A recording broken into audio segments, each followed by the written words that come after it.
Professor Nageswararao మాట్లాడిన మాటలు ఆయన్నే స్వయంగా వెనక్కి తీసుకున్నాడు. నేనేమన్నా నోట్జారు మాట్లాడితే నేనే వెనక్కి తీసుకుంటున్నా ఆ మాటలు అనేసి ఆయన వెనక్కి తీసుకోవడం జరిగింది.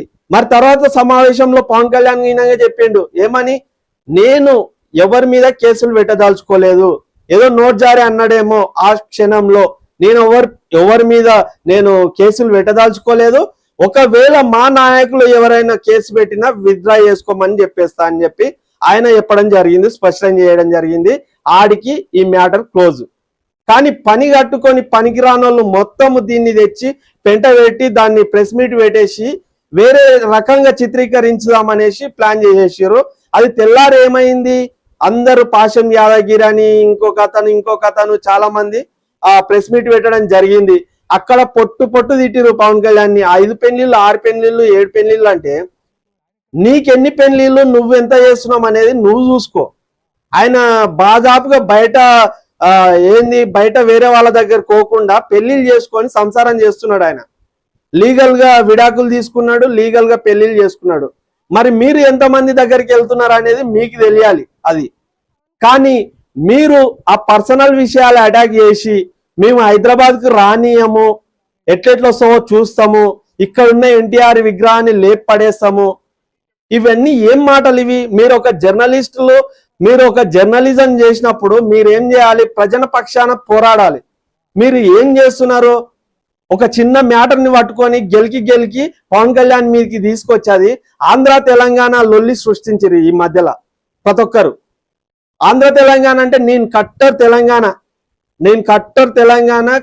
తెలంగాణ వాదిని, కానీ నాకు పవన్ కళ్యాణ్ అంటే పిచ్చ ఇష్టం, కేసీఆర్ అంటే పిచ్చ ఇష్టం, రేవంత్ రెడ్డికి రాహుల్ గాంధీ అంటే పిచ్చ ఇష్టం, కిషన్ రెడ్డికి పిఎం మోడీ గారు అంటే ఫుల్ ఇష్టం. మరి అట్లాంటప్పుడు మరి వాళ్ళనందరినీ ఎందుకు రాణిస్తున్నారు? తెలంగాణకి ఎందుకు రాణిస్తున్నారు ప్రతి ఒక్కరిని? ఈ పవన్ కళ్యాణే దొరికిందా మీకు? పవన్ కళ్యాణే దొరికిందా తెలంగాణకు రానియొద్దు అనేసి? మీ ఇంట్లో ఆస్తి గుంజుకున్నాడా పవన్ కళ్యాణ్? నీ పేరు మీద ఉన్న ఏదన్నా ప్లాట్ తీసుకున్నాడా? రిజిస్ట్రేషన్ చేసుకున్నాడా? నీ భూమి గుంజుకున్నాడా? కష్టాలలో ఉన్న వాళ్ళకు విరాళాలు ఇచ్చిండు. ఒక సోషల్ మీడియా చెప్తుంది పవన్ కళ్యాణ్ ఇన్ని గానం ఇచ్చిండు, మరి సన్నీ లియోన్ తెచ్చిండు ఆయన. సన్నీ లియోన్ ఎందుకు వచ్చింది మధ్యలో? సన్నీ లియోన్ గురించి ఏమన్నా చర్చ జరుగుతుందా? సన్నీ లియోన్ గుంజుకొచ్చి మధ్యలో పెట్టడానికి? అసలు మీరు వ్యూస్ కోసం ఏం చేస్తున్నారు అనేది మీకే తెలుస్తలేదు. కొంచెమన్నా ఉండాలి బుద్ధి, సిగ్గు అనేది. ఒక అమ్మ నిన్న మహిళ ఒక ఆమె పవన్ కళ్యాణ్ ఫోటో తీసుకొని చెప్పుతో కొడుతుంది ఇట్లా అంటే, ఒక డిప్యూటీ సీఎం ఒక స్టేట్ కి ఆయనకు గౌరవం, ఆత్మగౌరవం ఉండదా? ఆయనను కించపరిస్తే ఆయన కోపం రాదా? ఆయనను కించపరిస్తే ఎవరన్నా ఏమన్నా అంటే తప్పు వచ్చింది. కానీ మీరు మాత్రం మీ ఇష్టం వచ్చినట్టు మాట్లాడతారు, చెప్పులతో కొడతారు, ఏమైనా చేస్తారు. ఇప్పటికీ చెప్తున్నా, ప్రతి రాజకీయ నాయకులు ఎవరైతే ఉన్నారో మీ వెనకాల వాళ్ళందరికీ చెప్పదలుచుకున్న ఏంటంటే, ఖచ్చితంగా జనసేన బలోపేతం అవుతుంది ఎక్కడ? తెలంగాణలో ఖచ్చితంగా. ఎందుకంటే నాయకుడు కరెక్ట్ నాయకుడు కావాలి. ఆ టైంలో కేసీఆర్ కరెక్ట్ నాయకుడు అనుకున్నారు, కేసీఆర్ గారికి పట్టం కట్టడం జరిగింది ఆ పోరులో. మరి కేసీఆర్ మంచి నాయకుడు కాబట్టి పట్టం కట్టేసిరు. రేవంత్ రెడ్డి వచ్చిండు, రేవంత్ రెడ్డి మంచి అతను అనేసి నమ్మి మళ్ళీ సీఎం చేసిరు. ఇప్పుడు జనాల భావాలని మీరు ఎందుకు అనగదొక్కుతున్నారు? తెలంగాణ వాదాన్ని ఎందుకు తెస్తున్నారు తెర మీదకి? మీవేం గుంజుకోలేరు. ఆల్రెడీ ఎవరు ఉద్యోగాలు ఆలకున్నాయి, ఎవరు నీళ్ళు ఆలకున్నాయి, ఎవరి దాళ్ళు సంతోషంగా ఉన్నారు. మనం కొట్లాడాల్సింది మన ప్రభుత్వాలతో కొట్లాడాలి, ప్రజల పక్షాన మీరు నిలబడాలి. కానీ మీరు చేసేది ఏంది? ఈ పెంట పెట్టుకొని కూర్చున్నారు పనికిరానోళ్ళు మొత్తం. అసలు ప్రొఫెసర్ నాగేశ్వరరావే క్లారిటీ ఇచ్చేసిండు ఏమని, నాకు వాళ్లకు సంబంధం లేదు, అయిపోయింది, ఇది ఇంతటితో అయిపోయింది. ఆయన ఇజ్జత్ తీసేస్తున్నారు మీరు. ఆ నాగేశ్వరరావు ఇజ్జత్ తీస్తున్నారు. ఆయన ఒక గౌరవం ఉన్న వ్యక్తి, ఒక మేధావి, ప్రతి విషయం మీద గట్టిగా మాట్లాడే వ్యక్తి అంటే నాగేశ్వరరావు అనే ప్రతి ఒక్కరు నమ్ముతారు. సరే, అది ఏదో జరిగిపోయింది. కానీ తెచ్చి మళ్ళీ ఆంధ్ర తెలంగాణ మధ్యలో చిచ్చు పెట్టాలని ఎవ్వరు చూసినా అది ఇంకా పెరుగుతుంది తప్ప తగ్గదు.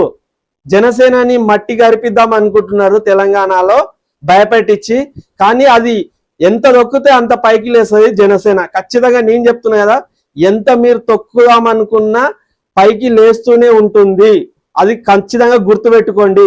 జనసేన అంటే ఏదో ఒక బిర్యానీ ప్యాకెట్ 2 బీర్లు ఇస్తే వచ్చి సపాట్లు కొట్టి మీటింగ్లకు అటెండ్ అయ్యేటోళ్ళు కాదు.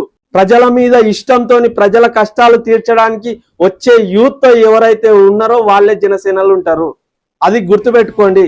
ఇప్పుడు ఆంధ్రాలో ఒక మారుమూల ప్రాంతాల్లో తాగడానికి నీళ్లు లేవు, రోడ్లు లేవు. ఎక్కడో మారుమూల ప్రాంతాల్లో ఉన్న వాళ్లకు ఇప్పుడు రోడ్లు నీళ్లు వచ్చినాయి. అది ఎందుకు వచ్చినాయి? ఇంతకు ముందుకు ఇన్నేళ్ల నుంచి ఎందుకు రాలేదు? స్వాతంత్రం వచ్చే ఎన్ని రోజులు అవుతుంది? అప్పటి నుంచి ఇప్పటి వరకు వాళ్ళకు నీళ్లు రోడ్లు ఎందుకు లేవు? ఇప్పుడే ఈ టైంలో ఎందుకు వస్తున్నాయి? అది కేవలం పవన్ కళ్యాణ్ గారి వల్ల కాదా? ఆయన లోపల ఒక ఎమోషన్ చూడండి. మీరు ఒక ప్రజలకు ఏం చేద్దాం అనుకుంటున్నారు అనేది మీరు గుర్తించండి. ఆయన ఏదో సీఎం అయ్యి సంపాదించుకొని కింద పెట్టుకొని ఎంజాయ్ చేద్దాం అనేది కాదు. ఆయనకు ప్రాపర్టీల మీద మోజు లేదు.